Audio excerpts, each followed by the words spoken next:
Hi guys, this time I want to talk about acquisition. Okay, because I think that in order to understand the input hypothesis, we always have to contrast some of the things. Okay, that I think is kind of important. Okay, Stephen Krashen says that it is not just the fact that you just have to, listen the meaningful input that you're receiving. He also says that in order to acquire language better, you need to be motivated. Okay, motivated. You also need to have a high level of self-esteem and also low level of anxiety. That means that if you are very anxious because you don't understand, okay, or you are going to affect your language ego, and then you are going to become shyer, and it is very difficult, okay, to determine exactly all the things that can affect a student, okay, in order to have, okay, of course it's like that, okay, it is called affective filter, but to be more precise is kind of very difficult, okay. What is happening to the student that is not achieving what you want or he wants to achieve, okay. The input hypothesis, okay, that establishes the comprehensible input I plus 1, as I said before. Can you use I plus 2 with your students? Can you use I plus 3? Can you use I plus 4? It will be something that is kind of tricky. For many students, it'll be like very frustrating if it is in I4 or I3 or even I2, okay, for other rather not. But I'm going to tell you something that is very important.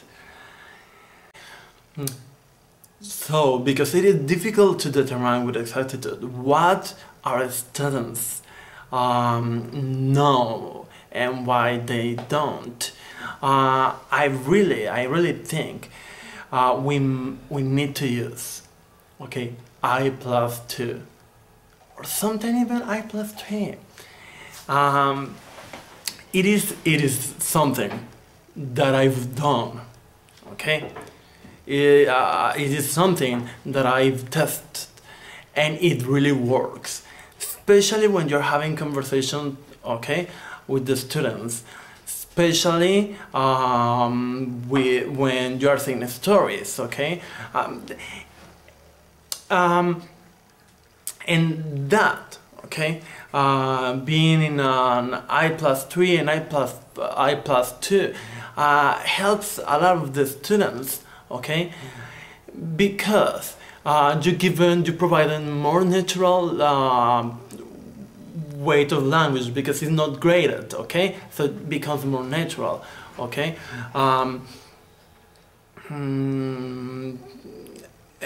Also because you don't have to worry about, okay, if, as I told you, if the students do not understand all. Students will never understand all, okay. They will always understand a part, even though I don't understand all.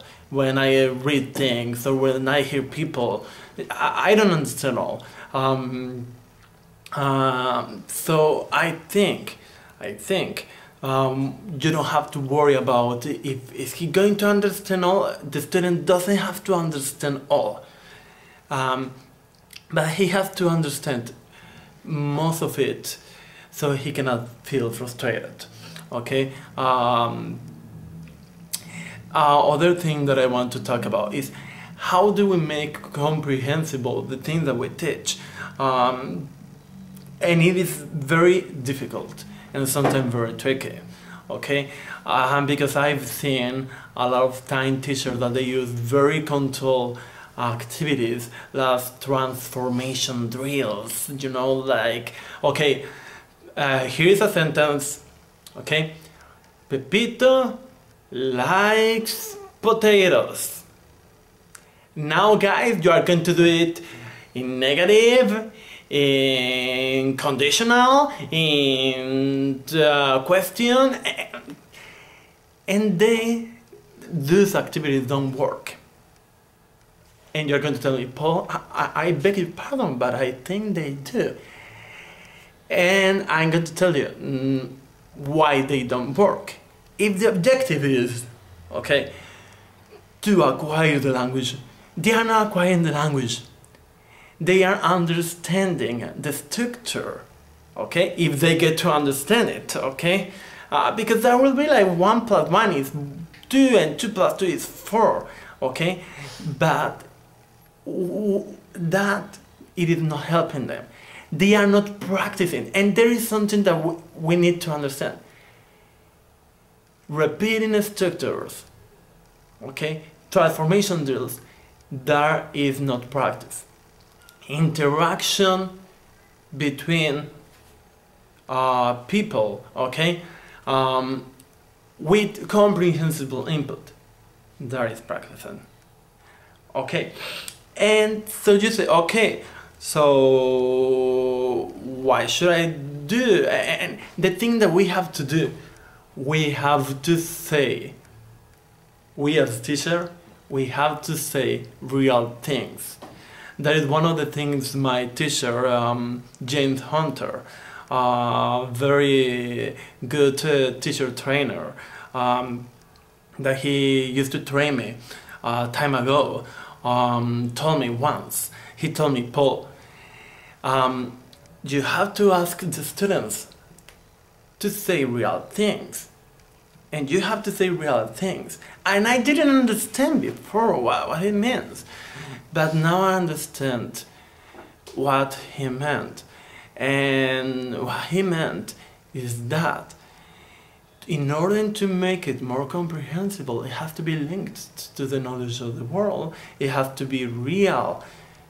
Okay? If not, it is not going to make any sense to them. It is not going to be linked to anything that exists. And there is a very big problem, okay? For example, you just say to the students, okay, give me a sentence, a negative sentence, okay? Or a question, anyone can give me a question.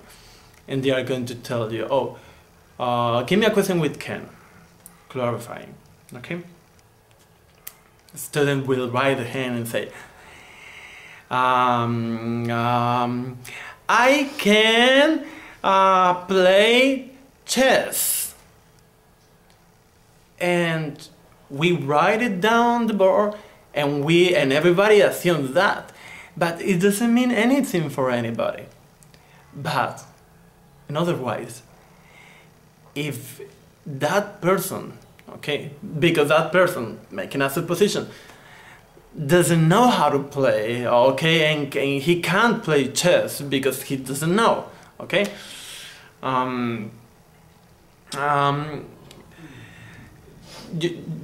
you elicit them, you encourage them to say real things. So, I can swim, I love swimming, I live next to the beach, I always swim.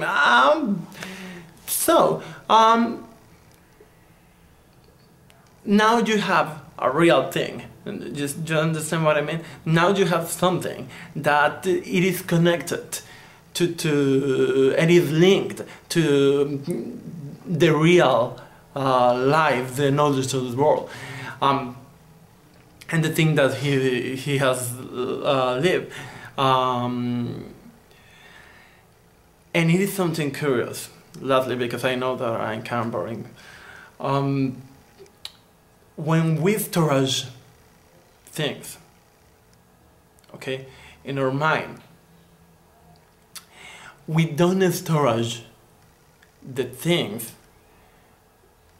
just the image, or just the sound, or just the feeling, or just the smell. It doesn't work like that. It is totally linked with many things. For example, what if I tell you chicken? Probably you will get the image of a chicken, a living chicken. Probably not. Probably you just will get the image of a roast chicken. Okay. And then you will get the smell that is also stored in your brain. The smell of the chicken, then the texture, and then going a little bit further, the memories that you lived.